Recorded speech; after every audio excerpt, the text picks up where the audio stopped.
Hey bitches. Hey bitches. I'm Joey. I'm Ashley. And welcome to One Time Mystery. What a mystery. Why are we here? We are here because we're just two gals who decided to create a crime podcast, but not just crime. We're also going to be covering paranormal events. And shit talking. Because, you know, why not? And just complaining about stuff. Because that's just what we do. It's how we do it. Yeah. And because we're fresh, you should follow us. I think so. Yeah. Like, not actually stalk us, but like... if you see me on the street, don't actually follow me. Follow us on social media. What do we have, Joey? You can find us on Instagram, TikTok, and Twitter by searching for One Time Mysteries. And if you want to drop us a little email to let us know what you'd like to listen to, you can do so at onetimemysteries@gmail.com. Do it. Do it. Do it. I dare you. Please do it. Please just do it. Can someone please just show us some love? Why don't you like me? It's literally our first podcast. I'm begging you. Yeah. Please listen. Please listen. Yeah. And if you hate us, that's okay too. Like, just hate listen. listen. You can get fucked. No. Well, I mean, you can get fucked, but also, like, hate listen and... Hate listen. Yeah, hate listen. Yeah. And even better, send it to someone you hate and ruin their day. Yeah. And then just keep sharing that shit around. Yeah. Thank you. Everywhere. And then don't forget to add us to your playlist and then also... Yeah, fuck yeah, do it. Comment or some shit, whatever. Yeah. To be honest, I still don't really know how it works properly, but hey. Yeah, just do it. We'll get there. Yeah. Yeah. Yeah. I'm excited. I'm excited. Are you excited? I'm so excited. He's really excited. I really am. I'm even more excited to know that this topic we're covering today has actually been researched. Has it? I'm hoping the topic today has been researched. I'm not too sure. It's been a while since I've done some research. How long? I don't know, quick maths. 1 + 1 is 2. Quick math. It's been a long time since I've been in high school. Did you graduate? Oh my god. Did you graduate? Yes, I did. But not with like... What do we do? So we're from Australia, if you didn't know already by our accents. I don't know. Is it OP? They do OPs. Is that? Yeah, I didn't do that shit, so I just graduated grade 12. Because I'm a smart girl, yeah. I dropped out when I was 16. I didn't finish schooling. I don't find anything wrong with that as long as you get a job. I didn't do that either. Get a traineeship. Actually, no, I did. Yeah, you did. I got a job. I started working at... hairdressing, didn't you? No, that was when I got here. I started... I got a job in a clothing store when I was, I think, 16 or 17. That was my first proper job.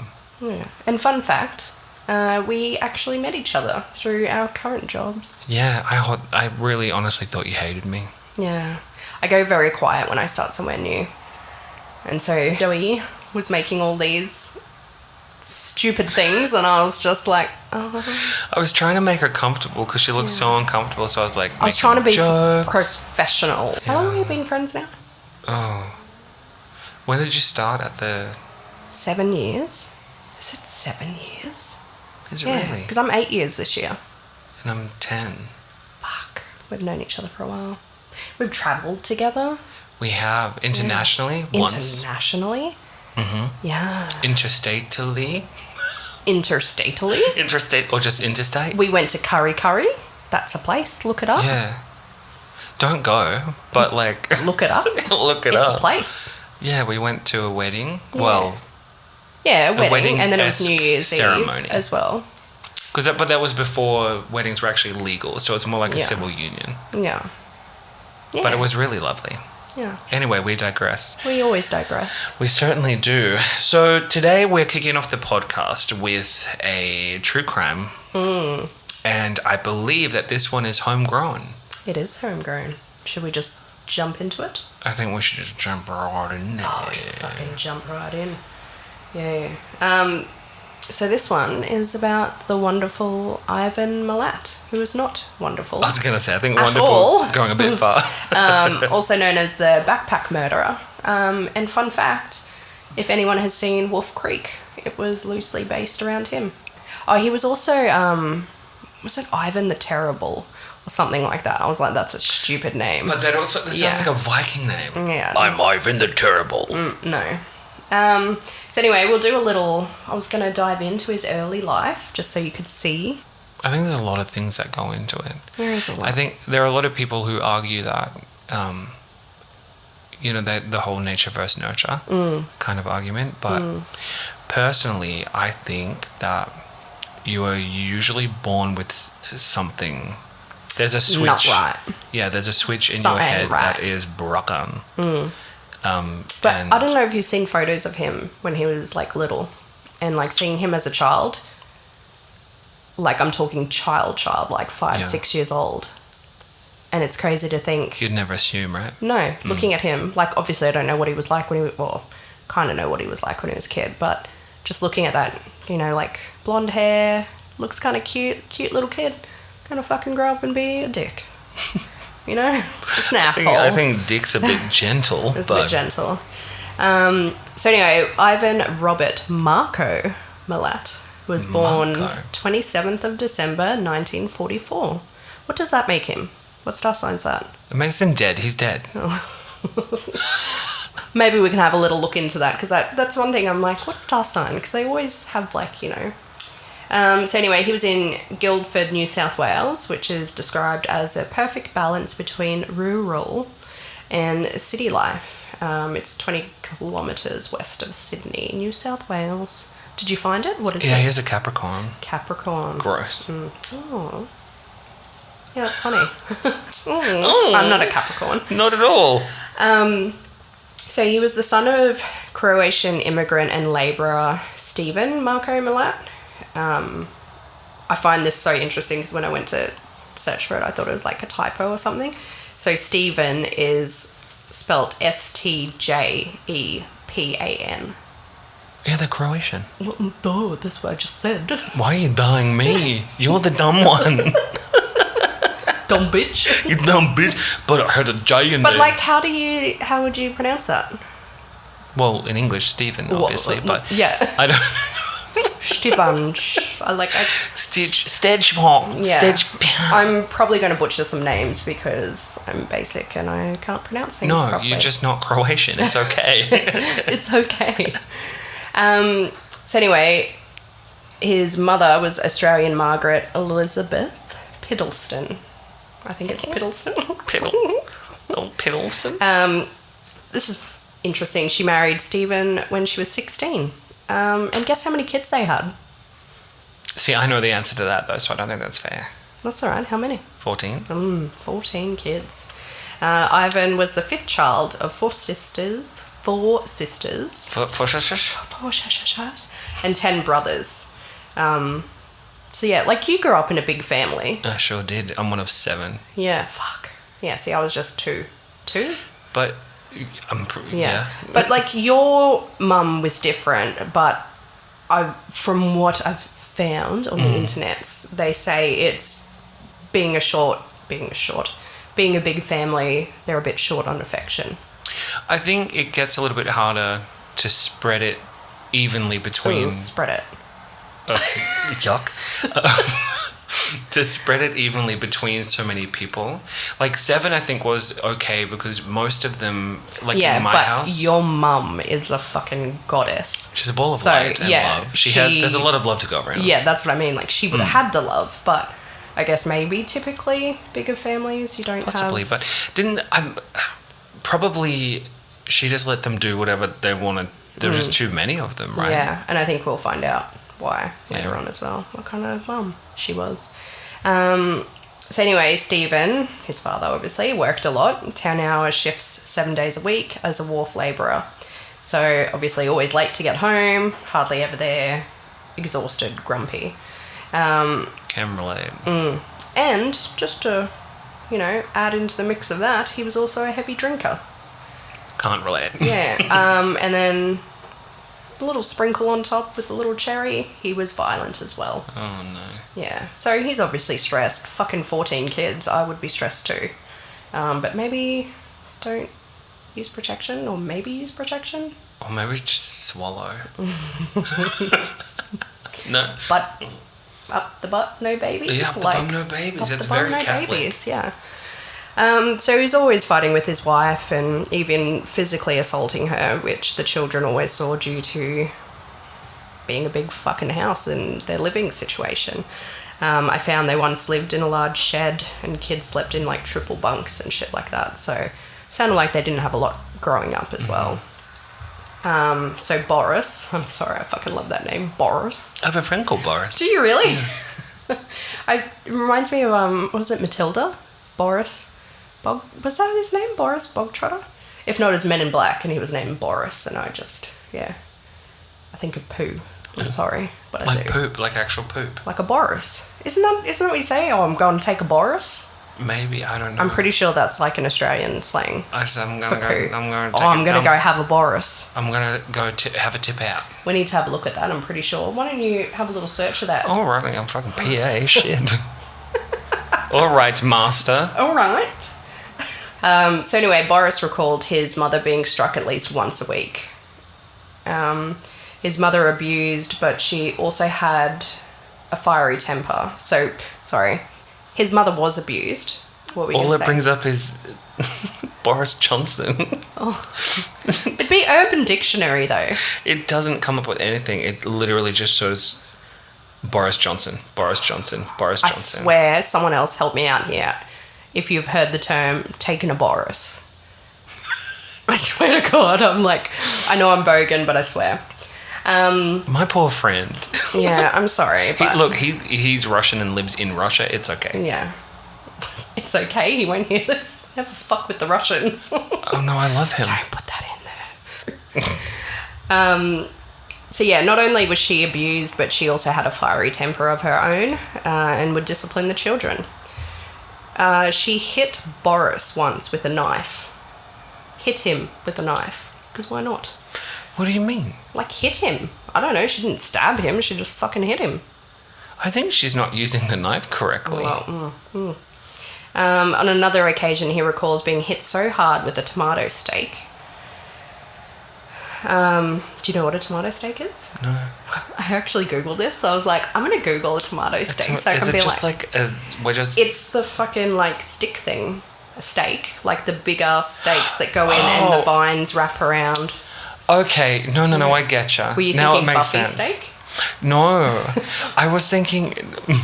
I wish you could hand see... actions? I wish you could see the hand actions. No, what I was thinking of was literally like meat steak, like a cut of meat. Steak. But like out of tomato. She hit him with steak. She slapped him with the tomato. With a slice of tomato steak. So yeah, she seemed like a lovely person. But hey, I guess getting beaten as well and having 14 kids on top of that would have short circuit. I just found... The Boris? The Boris. Yeah. It's not quite that. Okay. But very similar. Okay. Imagine you want to live in Dave's house. To get it, you walk in and openly do a massive shit in his front room. Dave moves out. Thing is, your shit smells so bad, you decide you don't want it after all. Leaving the house and the rest of the street for the matter, a desolate, rancid mess. This is known as doing a Boris. Oh, doing a Boris. Yeah, I always used to say, just going to go take a Boris. Kind of the same shit. I told you. Australians, fuck. Anyway, back to my... Sorry. No, that was me. I was talking about Boris being shit. So, I'm sorry. So yeah, not only were they subjected to violence at a young age, they also grew up with knives and guns as toys, and were encouraged to play shooting games in the back? Bugger? Yeah. Were they like real guns? Yeah, like actual guns. And knives? Yeah, because, That sounds that's an awesome mix to make a serial killer. Ivan, surprisingly, grew up somewhat normal, and everything was going good up until about the age of 10. This was actually, I don't want to say I felt bad for him, but just given the time, it would have been a fucked up thing to go to. So at age 13, he went to a residential school. Do you know what a residential school is? So, especially in Australia, the main purpose of these schools were to remove and take Indigenous people. So that's where they would take them and then train them, quotation marks here, for jobs and to live in society. So this is where they used to steal whole stolen generation, everything like that. They would take them to this school. So I think it was like for fucked up people, but then also Indigenous. Do you know what? And I think we should eventually I'll cover this at some point about what the stolen generation is, and then also when Indigenous Australians, I don't know, like, correct me if I'm wrong, I apologise if I'm wrong, I believe we refer to them as First Nation now. I'm not entirely sure, but we should also have a conversation at some point about how they, or when they were identified as humans in this country. Which is so fucked up. Fucked. Anyway, I digress. Sorry. Yes. No. Even my notes, I'm like, that's just a whole nother fucked up situation. That's so fucked up. Yeah. And I feel like it would be interesting because even myself, being Australian, I don't know a lot of everything that went on. So I think that would be a good thing. Educate. I think that'll be one that we should research together. Yeah. And we'll do like a... Yeah, let's do it together. So Boris stated that the brothers would brag about going out at night with machetes, and even heard that they cut a dog in half. What? Yeah. So they were fucking gun-toting... hillbillies. Yeah. Cutting pretty little much. doggos Like in half. The police knew the brothers. Like, they were well known in the community because they just must have gone out and fucked up shit, camping, killing animals, all that kind of stuff. So in his early teens, he started breaking into homes and stealing. He left at 15 to get a job because he was kind of forced into that with his dad, obviously having that many kids. Start fucking bringing in your own shit. And was also described as good looking and muscular, and he took care of himself. And obviously was very fascinated with hunting and guns. Yeah. At 17, he moved on to car thefts, armed robberies, and break and enters.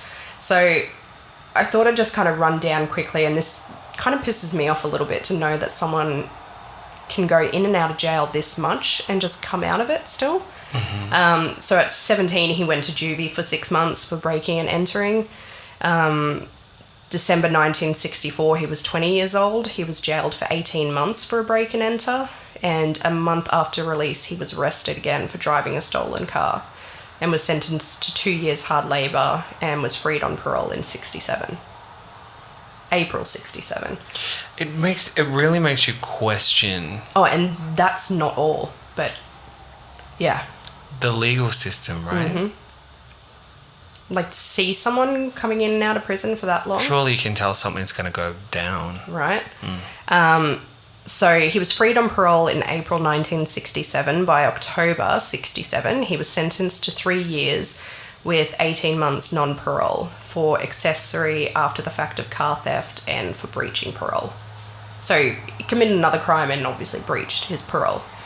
So pretty much grew up in jail, you would say. Mm-hmm. Pretty much as soon as he came out, he was going back in again. So in 1971, this is fucked. At age 27, he was charged for abducting 2 18-year-old hitchhikers and raping one of them.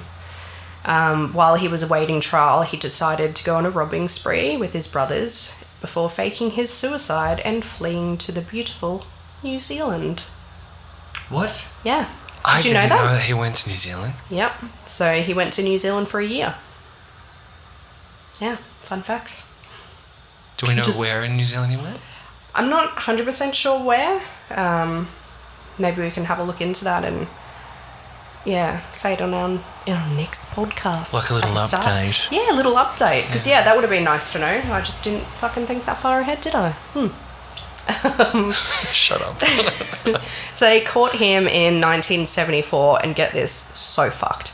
I kind of went down a little rabbit hole dive into this. He did not get charged for abducting 2 women and raping one of them. So at the time, he was represented by John Robert Marsden. who also we'll go into later represented him later on at the trials. And I kind of went into this little rabbit hole of like John Marsden, and he was kind of like, he did express regrets about his success in helping Milat avoid conviction on the rape charges. Like, can you imagine that as a job? I don't think... See, because I've expressed in the past that I've been interested in getting into, like, legal stuff. Yeah.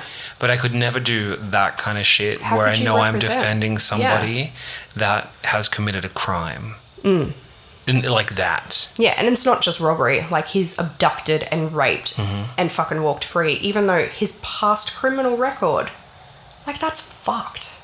Like, he's now 27 years old. He's gone from, petty theft to raping and abducting people, and you don't go, oh. And that's such a big... That's a red big flag. jump. Yeah, big jump. Jump? I love a good trump. I love a good jump.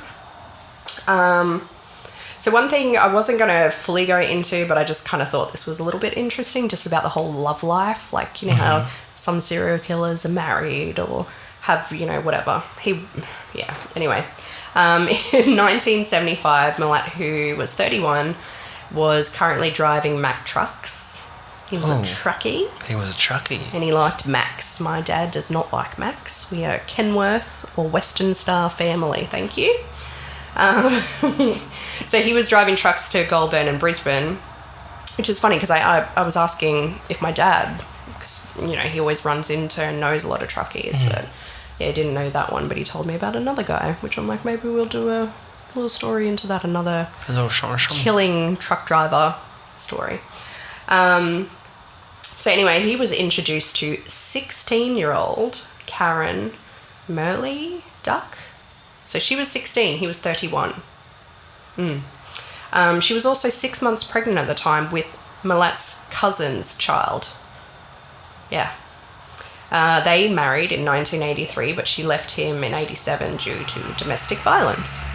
Also a fun thing, I found out he had a daughter as well, which was actually a love child from an 11-year affair with whose wife?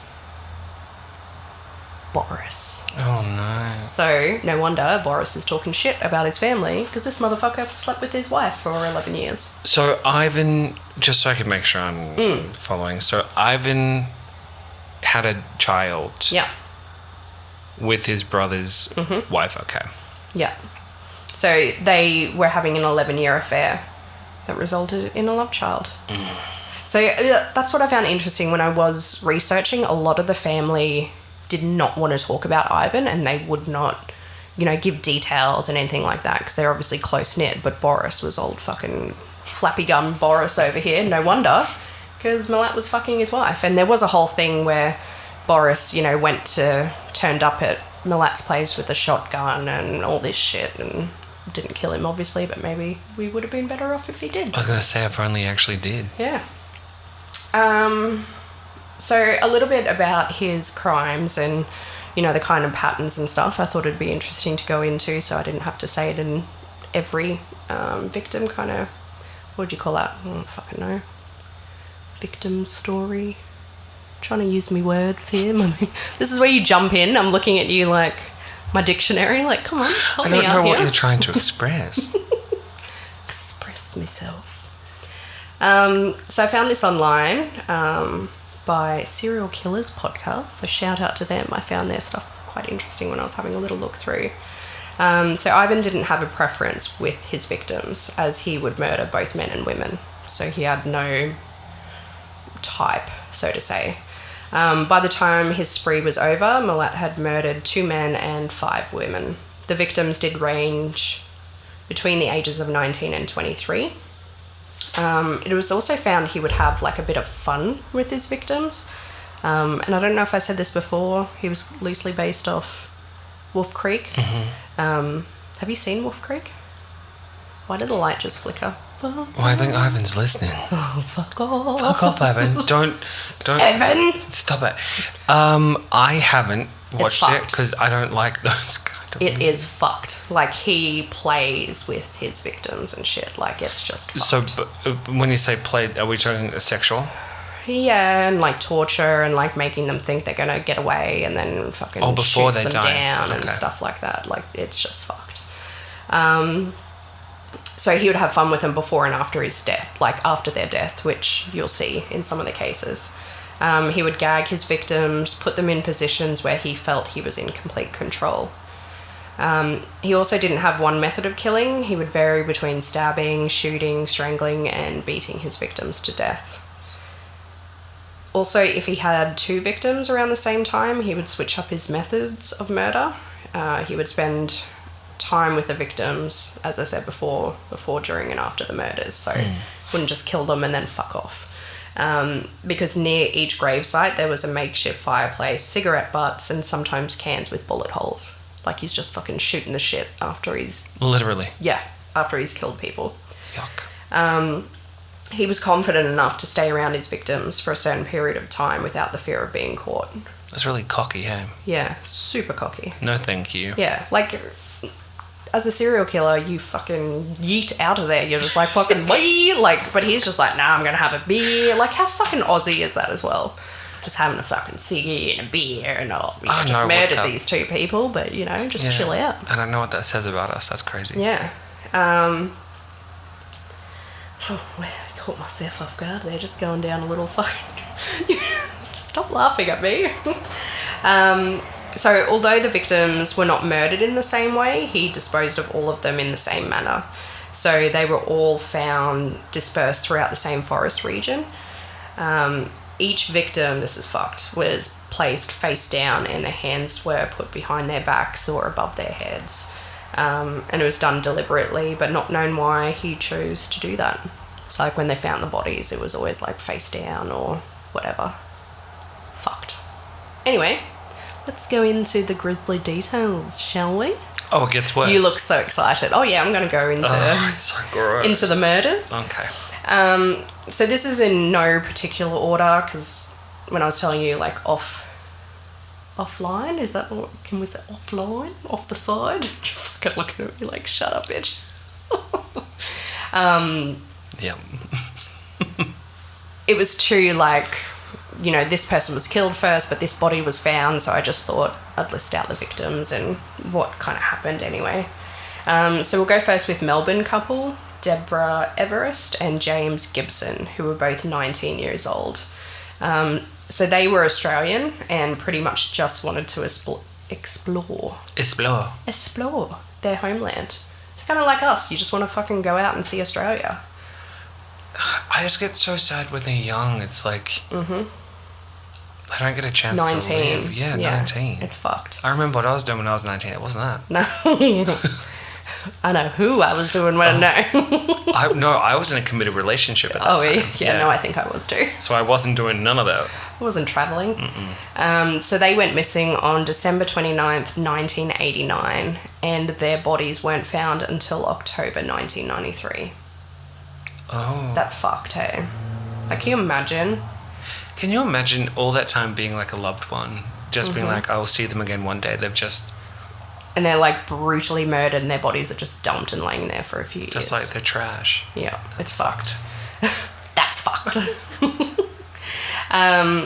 So the bodies were found by a local man who discovered a skull and femur. Do you know what a femur is? I do know what a femur is. What's a femur? A femur is a bone. Yeah, what bone?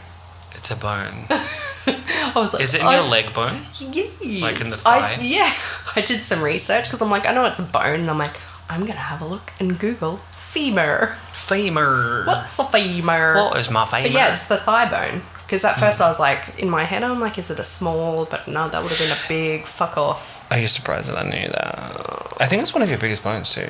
What? Yeah. Yeah? I think so. I don't quote me on it. I knew you would know what it is, but I was just like, I was trying to surprise you to be like, I know what it is. That excites me. I do like, no, I like that. Research. Let me go. So they were found in Belanglo State Forest. Sorry, one more time. Belanglo. Belanglo. Belanglo. I actually really like that name. Same.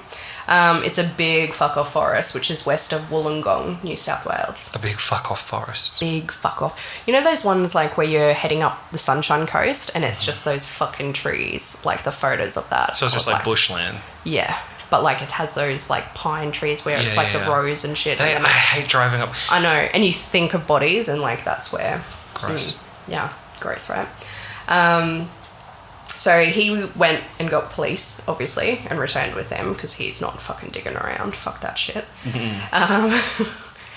I'm not laughing. I'm sorry. I'm laughing at your facial expressions. Because it's gross. Yeah, I know. And then I put myself in the situation of like, because I enjoy, I haven't done it in a long time, but I enjoy like hiking and that kind of stuff. And I just imagine what if I stumbled, I'd probably pee myself. Yeah. I think I'd like look from far away, but not go up close to it, and then I'd bring someone back. Because you don't want to disturb the scene, not even right? I don't want to fucking see that shit. I'd be like, over there. Do you think it would be different for you though if for example, you saw like just bones, right? Yeah. Decomp was done. There was just like bleached bones. Do you think it would be different at that point? I think if it was just bones, because like we used to have a farm and you'd walk around and you'd see, you know, bones animal bones shit and stuff all the time lying around. Obviously, it's different being a human, but I think maybe if it was just bones, I'd be like, whoa, what the fuck? But yeah, as long as there's no like body, fuck that.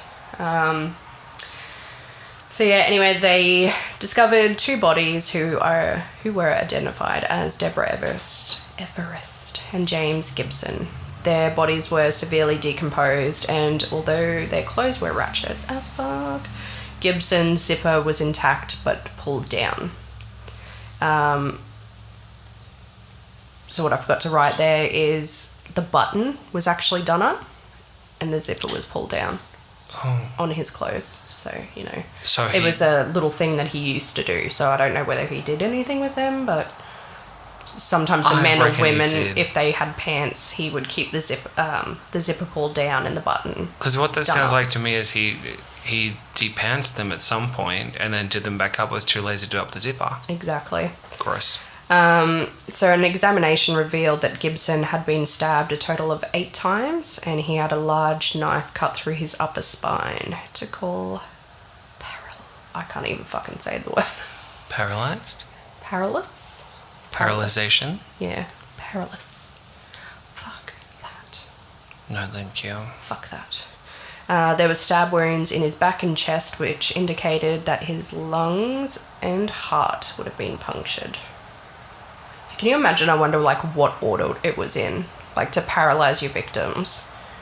You've obviously done that so they can't get away. The first part, right? Yeah, it's got to be. Like, that's fucked. This is fucking me up. My eyes twitching. I'm sorry. It's so gross. Yeah, I'm sorry. I wanted to put all the details in because I'm just like, it's fucking horrific. Yeah. What the police found super interesting was that they found Gibson's backpack and camera on the side of the road at Galston Gorge in the northern Sydney suburbs. So Sydney's up here. Wollongong is south. And then Belanglo State Forest was west. I have to do the never eat soggy Weet-Bix. Yeah. Do you reckon they have that in America, in the States? Yeah, I wonder. They don't have Weet-Bix. No, but like... What did you... If you're listening and you're not from Australia or New Zealand, because that's used there as well. Yeah. How did you remember? North, south, east, west. Yeah. Everest, this is fucked. Everest, on the other hand, so the female, was savagely beaten. Her jaw was broken. Her skull fractured in 2 places. And to top it off, she had knife marks in her forehead. She too had been stabbed in the back. That seems more frenzied. Mm-hmm. Like, that feels more hateful. For me, my thought was like, how long did this go on for? Did he do her first, make him watch while he was paralyzed? That's what I was thinking. Maybe part of the torture was that he made the other kid watch while it happened. Or was it super quick, or he fucking stabbed both and they're just like, you know, fucking withering in pain. Is that the word? Writhing. Writhing. But they could be withering. See, this is why we're so good together. I'll be like, a word. He's like, no, not that one. Word, a different one. Good job, but no. So I think they kind of knew early on because like when the bodies started to be found, they started to find small campsite and cigarette butts and such. So the next victims we have are British backpackers Caroline Clark, who was 21 years old, and Joanne Walters, who was 22. They had both teamed up to look for work. My English real good. South of Sydney. The women had gone missing in April of 1992 and were discovered on September 20, 1992.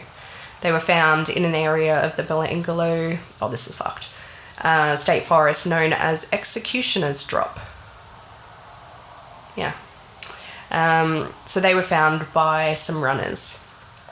These women were the first of Milat's victims, but at the time there was no indication that a serial killer was on the loose. So Joanne had been stabbed 14 times in the heart and lungs, so same as before, which makes me think, like, because he was a hunter, did he know where to stab? You know what I mean? Like, did he stab him in the lungs and then finally in the heart? Because obviously the heart, you're going to die, yeah? Like, yeah. they done... Obviously, if you get stabbed in the heart, you're going to die, I mean, both, really, because if you're stabbed in the lungs, you can't really breathe in, and we're going to be gasping for air, so... That's what I mean, like, did he do that first? And but then... Yeah. Because he seems, so far from what you said, he really seems to hate women. So, is there maybe not a chance that he was just stabbing around at their boobs as some kind of... Could be, yeah. That's a very valid point. She also had been stabbed so violently that her spine had been cut. Like the spinal, just fucking paralysed the shit. Done. Just how nonchalant you were, just done. Like, paralysed that shit. Yeah. Done. Don't get me wrong, like, this is super sad for the victims' families and stuff like that, but... So there's obviously a pattern of paralysation, right? Yeah, which is fucked. Because I think I did hear a couple of things similar to that in a podcast about this guy before.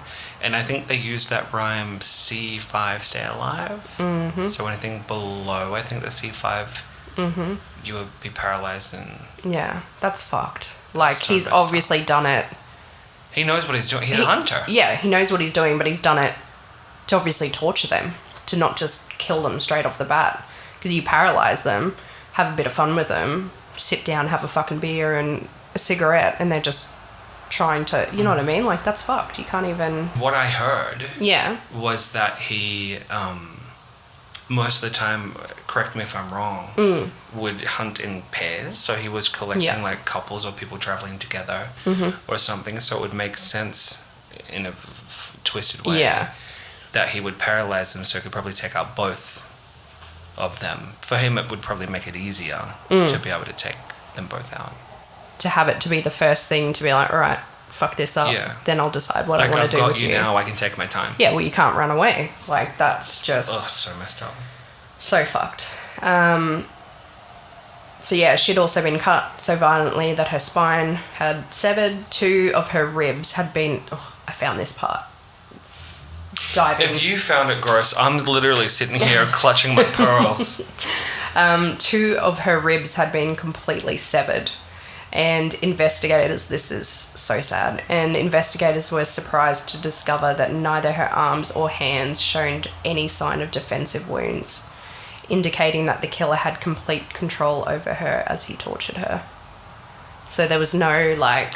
I think they call that perimortem. So there's no perimortem damage or wounds or anything. So she didn't try and block defense. Or... Like, she had no way of defending herself. Or she was just in that... This is it for me, and just... She gave up. Yeah. Like, gave into it. It's fucking sad. Caroline had been shot in the head 10 times and had 1 stab wound. And this is the one that we were talking about the other day. She had a piece of fabric that was wrapped around her head that is thought to have depersonalized her from the killer. Experts believe that Milat used Caroline's head for target practice because of the different angles that the bullets entered her skull. And she too had a similar spine wound. Fucked, right? Like, was he using her for target practice while she was still alive? Yeah, and I think I heard, or at least a theory, was that the fabric was there so that he could see where he hit her. Oh. So that when he was shooting, like obviously it's going to leave, because otherwise he wouldn't be able to see it. Yeah, that's fucked. Both bodies were badly decomposed, so they also couldn't see if any sexual activity had occurred. So once again, with this murder, they found brick fireplace had been constructed near the bodies, and cigarette butts and .22 caliber cases were also found, like around the site and stuff. I need to research guns because people are like, it's 200 I don't caliber. know. I'm like, do I put that in? People know what it is? I don't fucking know. I'm like, it's a gun. Like it goes pew pew. Pew pew pew. Blap blap. Yeah. Real blap blap blap blap. That's what my gun would sound like. Pew pew. It would be like, hey, blap blap. Hey, blap blap blap. Hey girl, blap blap. An extensive search was made, but at the time no more bodies were recovered. After their murders, police made little progress over the following weeks. They gained assistance of a forensic psychiatrist, Dr. Rod Milton. He concluded that the killer was in his mid-30s, had a history of aggression, was familiar with the surrounding terrain, and was motivated by the pleasure of inflicting pain. They did think the killer might also have an assistant, which I found was interesting because there was a few where they kind of said they didn't really think he worked alone. I heard that as well. Yeah. And that I think they said something about a family member being like one of the brothers or cousins or something. Yeah. Someone helping him with it. Well, like it sounds like they did everything together anyway, so who knows, from fucking cutting dogs in half to, let's go out and have some fun. To me, that's not a huge jump. Yeah, who knows? And what was interesting was Milat and his brothers actually owned a property in the vicinity of Belanglo, and they used to go camping and that there as well. So, did he go there for camping maybe with his brothers and then they fucking ventured off? Or was it who knows? So, the next victim we had is German backpacker Simone Schmidl, I want to say. Also known by her friends as Simmy. She was 21 years old and was planning to hitchhike south from Sydney in search for work. She had been missing since January 1990. I was born in 1990. And was found, this is so sad, and found on November 1, 1993. 3 years later. Yeah. She was the only victim of his to be murdered alone, as you were saying before, always going in pairs. Simone's body was found still partially dressed with her shirt and bra pushed up around her neck. A pair of green shorts hung on her pelvis with the cord ties down. So once again, like you said before, he either undressed them, half undressed them, tried to dress them back. Do you think that he was doing like sex stuff with them, or he just wanted people to think that's what he was doing? Surely. Like, if you're fucked up enough that you can murder someone, I'm sure he probably committed necrophilia or something. Yeah, well, even that, like, I mean, if their cords are fucked, he could have fucked them while they were still alive. Like, because I couldn't really find anything about that, because I know some killers will have sex with dead bodies, or, just fuck them up so much that they're still barely hanging on and have sex with them. Several items of jewellery and 2 coins were found next to her body. Her spinal cord again was completely severed and had been stabbed 6 times, puncturing her heart and lungs again. He left her face down with her hands crossed. He covered her body with a canopy of leaves, fern, twigs, and so fucked, he made a little X on top of her with branches. Like X marks the spot. Yeah. Yeah. Your face, I'm sorry. It's so gross. Like, yeah. Oh. Yeah. Once again, campfire was found, and this was super sad. I tried to find as much as I could on the victims, which sadly sometimes it is hard to find, whether they want to be known or not known, that kind of thing as well. What was super sad, she was meeting her mum in 4 days, who had flown from Germany. And she also had return flights for 2 months later. So she was actually found missing because she must have been hitchhiking to go up to somewhere and then eventually go and pick up her mum. And I read this thing, it nearly made me cry, where her mum was waiting at the airport. Shit going on. I'm so sorry. You can probably hear like motorbikes and trucks and shit outside. Australia. Oh, well, I live in the ghetto, so... In the ghetto. In the ghetto. But yeah, how sad would that be? That's really sad. Like, you're waiting for someone, they just don't show up. And your mom, like, waiting for...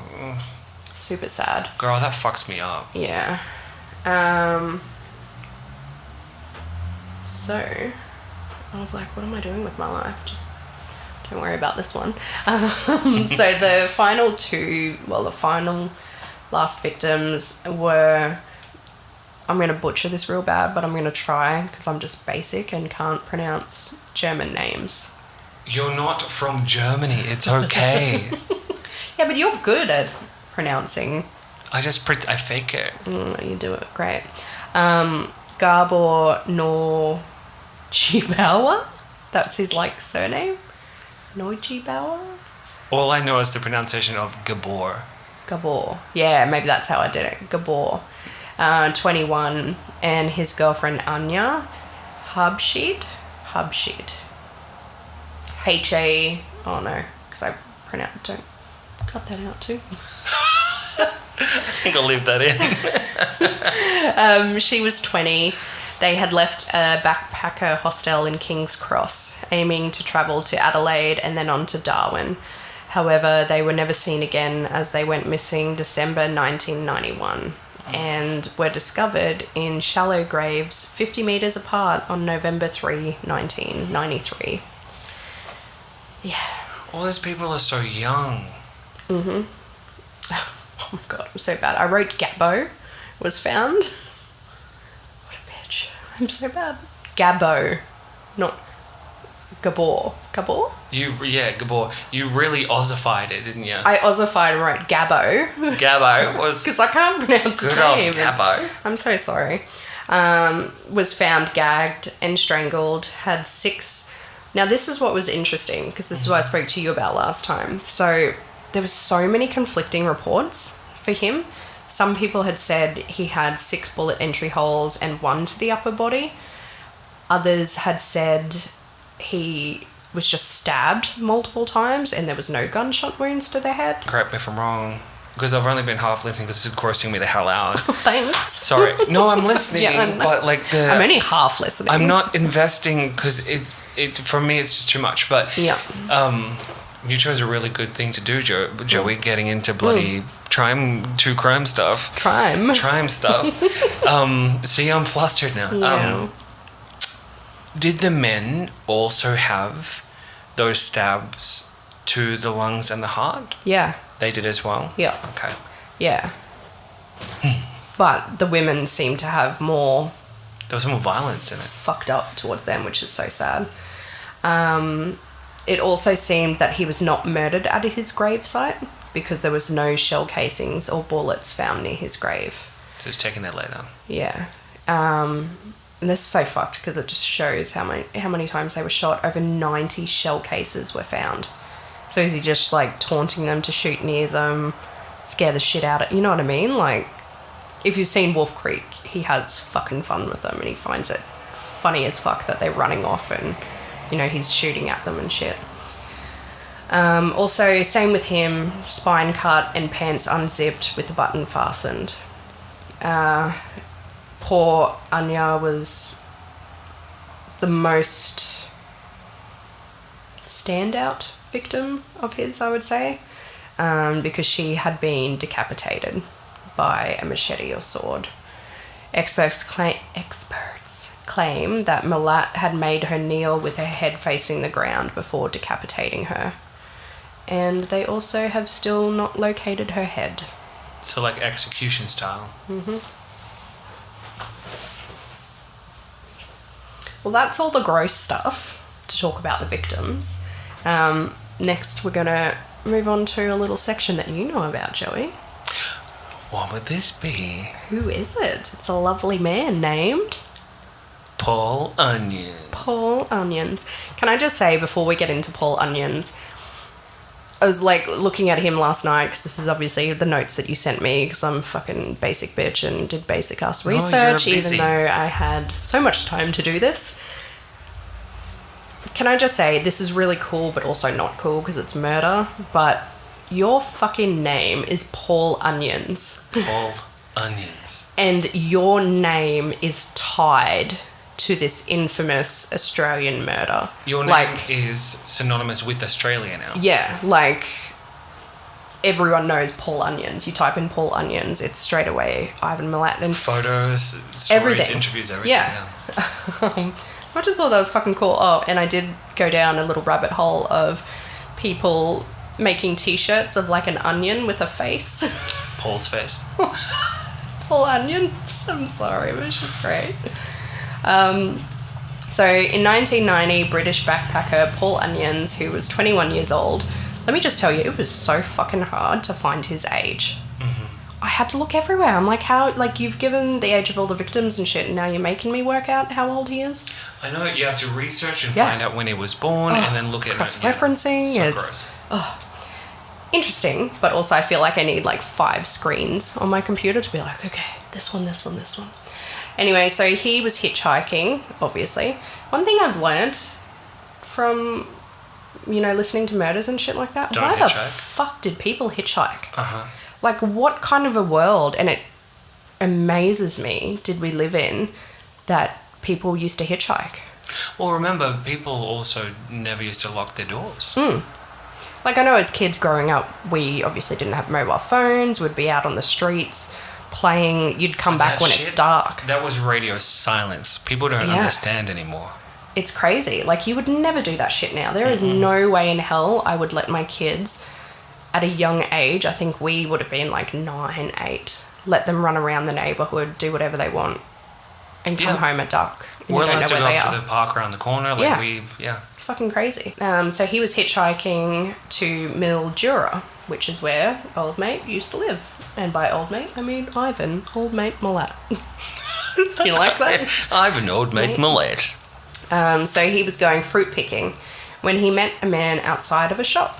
The man approached Paul as he was leaving a shop and asked if he needed a lift. Paul agreed, of course, and that man introduced himself as Bill. Oh, Bill. Oh, it's bloody Bill. Fuck Bill. Paul said that Bill reminded him of a cricket player he liked, and the reason that I found it, and it was so annoying last night because I knew I'd read it somewhere and I couldn't find it again, but it was because of his mustache. His handlebar, big fuck off mustache reminded Paul of a cricket player that he liked. I just found that so funny. And it's like, oh yeah, let's be best friends. Oh, I fucking love your Mo. Let's go for a ride. Let's do it. Let's do it. Let's don't. What a weirdo. Yeah. So they get driving. He was starting to ask, and by he, I mean Bill, was starting to ask a lot of questions. But Paul thought Bill seemed friendly, so he answered them. Bill told Paul that he worked on the roads. Yeah, get this. Ivan Milat worked at fucking main roads. Like government main roads. Like council. Yeah, main roads. That's fucked, right? That's crazy. And I even saw reports that his bosses said he was a perfect employee. Like nothing wrong, did his job, did what he needed to do. Fucked, right? They drove for an hour and Bill's attitude began to change. His language became more aggressive and he became agitated and just started launching into a racist tirade, which I'm not going to get into because it's fucked. We can't say those words. We don't want to say those words. No. Bill seemed stressed and he kept looking in the driver's mirror. I put some of what Paul has said into this because I just found it funny. Like, it's not funny, but I was just like, the time of back then, it's just insane.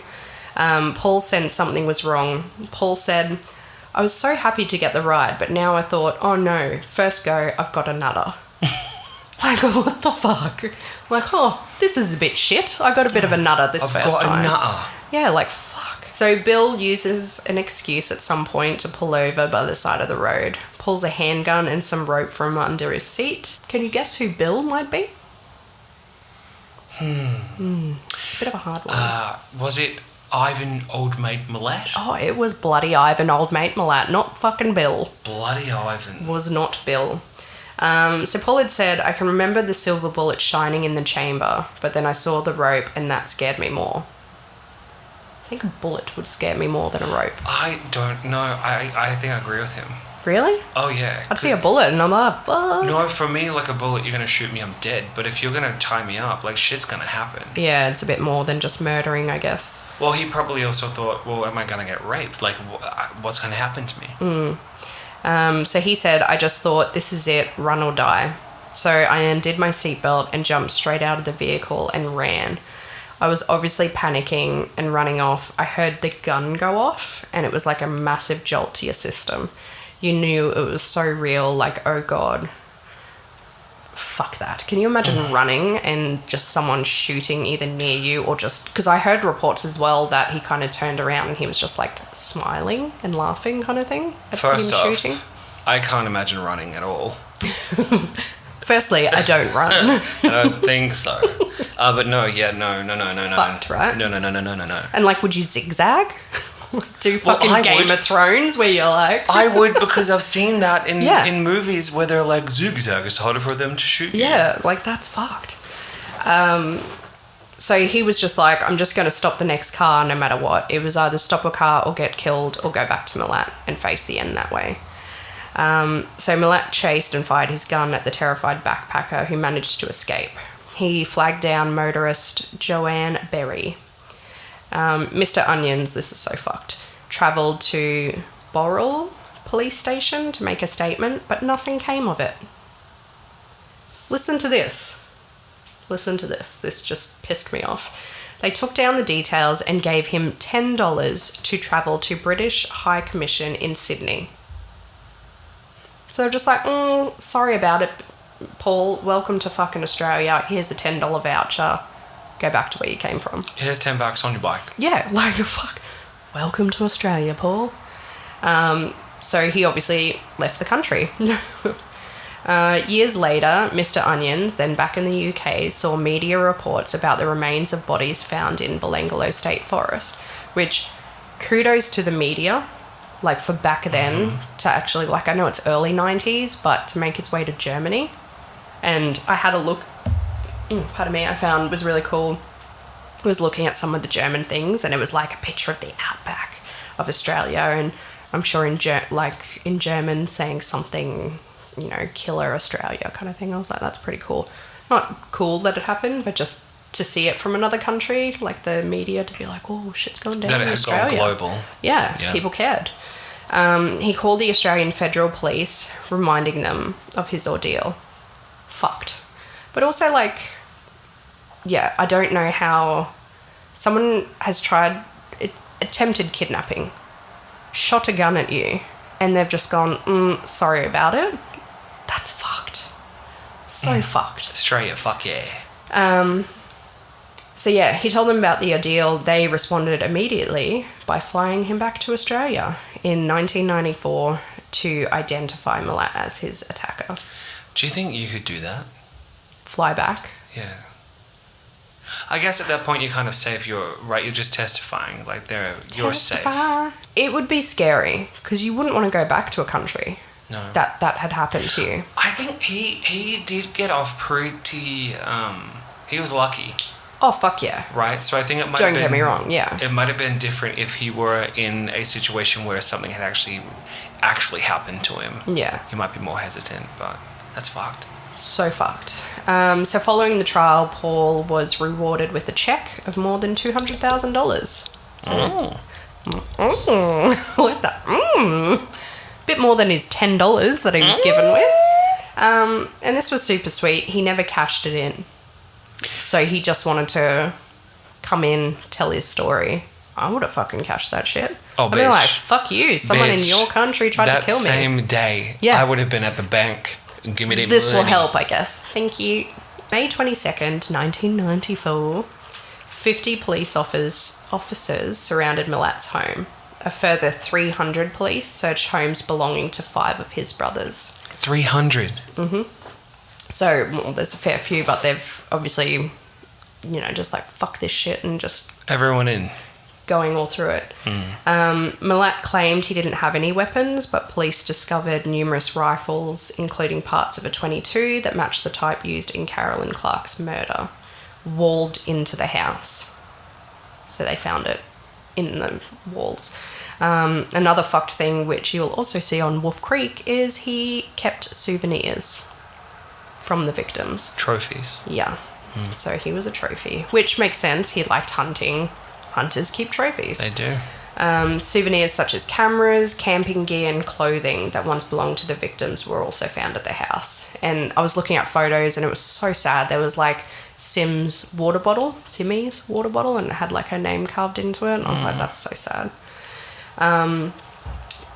He was also living with his sister at the time, Shirley, and they found some stuff in her room as well. So that's where I think they kind of thought... Stuff he gave her? Yeah. So they thought it may have been an accomplice as well. Didn't I also hear... Because he was seeing someone at the same time, right? He was in a relationship with a woman? Yeah. And I believe Was he? I believe he had a girlfriend, and they had found photos of her wearing one of the victim's t-shirts. I wouldn't be surprised. And then they also did a comparison photo of the actual victim wearing that same t-shirt. But apparently the girlfriend never knew. Yeah, I wouldn't be surprised. We think they're backpackers, so they're travelling with clothing, not just the shit that... Yeah. So he's taken it. Would not be surprised. They also found... Oh, no, sorry. Milat gave no explanation as to why these items were in his home. A backpack belonging to one of the victims was found at his brother's house, a gift from Ivan. Apparently, when they were searching, Milat was sitting there calmly, an officer recalled. He was a guy who thought he was still in control. I remember looking at him and thinking, this guy thinks it'll all be over in an hour or two. Instead, Milat was charged with 7 murders and tried over 15 weeks. Only 7? It just feels like it's more, I think, with how graphic it is. Yeah, and there's been heaps of things, and we'll find out as well, Milat never admitted to any of the murders. He never came clean, even towards his... Oh, spoiler alert, he's dead. Praise Lord. Even towards the end, they tried to get info out of him, and he just wouldn't, because they think there is more murders than what they found. Do we know if he ever denied it? Good. Well, he did plead not guilty, so I would say he was just like, I don't fucking do it. Yeah. So it was interesting, Milat hired the same lawyer that got him off clean the last time. He thought, yeah. But funny, not haha funny, he was fired after being advised to plead guilty. So Milat fired his lawyer because his lawyer said you need to plead guilty because you fucking did it, you dirty cunt. And then I think that's where he started to feel bad about representing him the first time, because he's obviously gone down this whole path, and you would have been in this fucked up cycle of, well, if I would have just lost that case and he would have been found guilty, maybe none of this would have happened. It'd be very hard to live with. So yeah, he... to what you were saying before, he pleaded not guilty to all charges and consistently maintained his innocence. So even though you've got the shit from the victims in your house, you didn't do it. Sure. He just seems like, I can't. And the bodies were found on the property? Well, not on the property, close but to close to, because Belanglo wasn't within far. proximity, yeah. Yeah. Because that's where it kind of put it on their radar. They were like, hang on, we know Milat. He's been doing all this other shit. I think what set them off for him was the whole him abducting 2 girls and raping one of them and not getting charged, and then they found out that he had a property close by, and because he wouldn't all even kind of tied. Because they didn't do anything with that, he wouldn't have been registered as a sex offender either, right? No. So that's... Yeah, see, that's what pisses me off. This man has literally been in and out of jail non-stop. It has evolved into abduction and rape. And he gets off scot-free given his past, and then goes and does this shit as well. All of that stuff. Like, to me, that's where the system failed. Like, how can you just be like, whatever? And when a guy comes to you and be like, hey, I was abducted and then I ran away and they shot at me. Sorry. Like, but I mean, also at the time, like, he didn't know Ivan Milat's name. No, but given, it's obviously around the same area, wouldn't you kind of be like... But he also could have given a composite sketch, right? Yeah. From what I found, it just seemed like the police didn't worry about it. They didn't give a fuck. Yeah. So Milat was sentenced to 7 consecutive life sentences without parole, and also convicted of the attempted murder, false imprisonment, and robbery of Mr. Onions. I wrote this down in my notes, sorry, and I'm just laughing. I just wanted to say this, and it made me laugh, about the Australian media. Because I found this in an article, because the reporter just must have been like, fuck this guy. And they literally wrote, as a welcoming, he was beaten up on his first day at Maitland Jail. Welcome, motherfucker. Welcome, bitch. But I just as a welcoming, that sentence, it made me laugh. So after I added some of this stuff in because I just thought it was a bit interesting, and it's also you're a fuck. You're a fuck. You're a fuck. A year after he first entered Maitland Jail, he attempted to escape and was transferred to the maximum security prison in Goulburn, which is basically a prison within a prison. Escape was impossible, and so Milat tried to do so with it. He tried to appeal against his convictions, and were rejected by the High Court, as was an appeal to give evidence in person. So this motherfucker's just trying to get out. He's just whatever. His 7th and final call for an inquiry was rejected in 2017. Even as recent as 2017? Mm-hmm. God. He also tried to do some dumb shit. Yes, I wrote dumb shit. To get out of jail. Because this stuff I found very interesting. A lot of dumb shit and self-harm. So his list of self-inflicted injuries included swallowing metal, razor blades, staples, and slamming his head into the prison walls.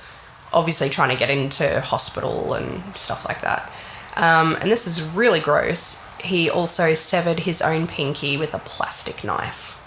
A fucking plastic knife. You doing some chopper read, cut my ears off kind of thing, but a fucking plastic knife. Can you imagine how long that would have taken? Yeah. Of just the fucking back and forth? I think that just shows how fucked up he is. Oh.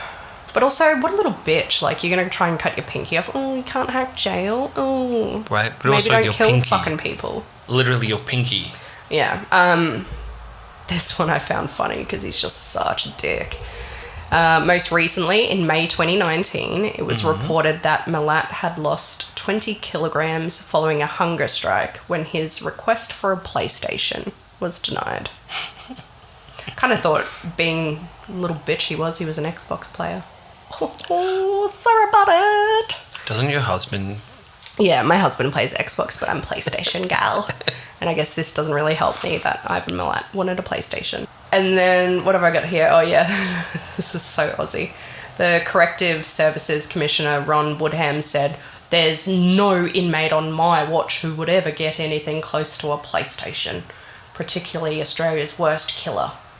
Adding, this is so funny, "I knew he'd start eating again because he likes his food too much. He can stage as many protests as he like, but there'd be no point if he got one because he needs 2 hands to use it." Just a fucking Aussie cops and so media. Aussie, It's funny. So on May 14, 2019, Milat was transported from his cell to Sydney's Prince of Wales Hospital, where they found that he had advanced esophagus and stomach cancer. Fuck you. Fucking rest in fucking torture, dickhead. So Milat had finally escaped prison for good. He had been in and out of hospital since then, returning to the hospital's intensive care unit on October 14, where he eventually died on October 27. And this is a little fun thing I wanted to add in just as a big fuck you to Ivan Milat, and hopefully some people can get a bit of joy out of this. He was found face up with his eyes and mouth open and wearing an adult nappy, a green t-shirt, green sweatshirt, and a hospital tag. Fuck you. An adult nappy. Yeah. Like, you're the most notorious Australian killer and you fucking die with a nappy on. And this is how you go out, you little bitch. You little bitch. Like, I'm sorry. You're just this weak piece of shit. Fuck you. But also, disclaimer, that's not to make fun of anybody who's incontinent that has to wear one. Fuck no. But just if for you're him, a serial killer and you do fucked up things, fuck you and your nappy. But yeah, I just thought I wanted to end on that because I was like, fuck you. Yeah. You piece of shit. You little dickhead. But, like, not even to admit to the murders. Like, have a bit of fucking respect. That was my story. Ivan Old Mate Milat. Ivan Old Mate Milat. Piece of shit died in a nappy. You're welcome. You're welcome. It was so interesting because there's so much shit I wanted to add. But like you had said before, you kind of don't want to focus too much on the killer because they're a piece of shit. You do to a certain point, but what I've found with the research I've been doing so far is that I don't want to praise I don't want to give them accolades for the achievements that they have in life, like outside of killing. Yeah. Because I could give a fuck, right? But I think it's also kind of important sometimes to point it out that they were smart. Yeah, like I find it interesting. I'm like, what kind of person were you and how did you get to where you were? That's the only thing I find interesting. When were you touched in the head? Like what happened? But like, I mean, to have an 11-year affair with your wife, your brother's wife, and to marry a 16-year-old that's pregnant with your cousin's baby, like, you're already fucked up, I think. He definitely when he's 31 and she's 16. He definitely had a pretty questionable moral compass. So. And did you see photos of him? You guys need to... you need to look him up. You need to have a little look of him. There's like one photo where I was like, oh, he's actually kind of a little bit... Of a daddy? Yeah, like a little bit handsome in one of the photos. Not all of them. But then you see this fuck. And there's a picture of him like laughing. You see this one? While he's driving away in a police car. Gross. He's like old as fuck and he's just laughing and smiling like a fucking piece of shit. But then you can also see the photos of him before he died, when he went into hospital. Oh, eat shit and die, you fucking old shit. He's like withered, fully grey, glasses. See, is that photo there for me where I'd be like... Yeah, because he's got the big fuck off mustache and stuff. But yeah, have a little Google and then see him when he has cancer and stuff and he's just this miserable little piece of shit withering away. That's what you fucking get. Arsehole.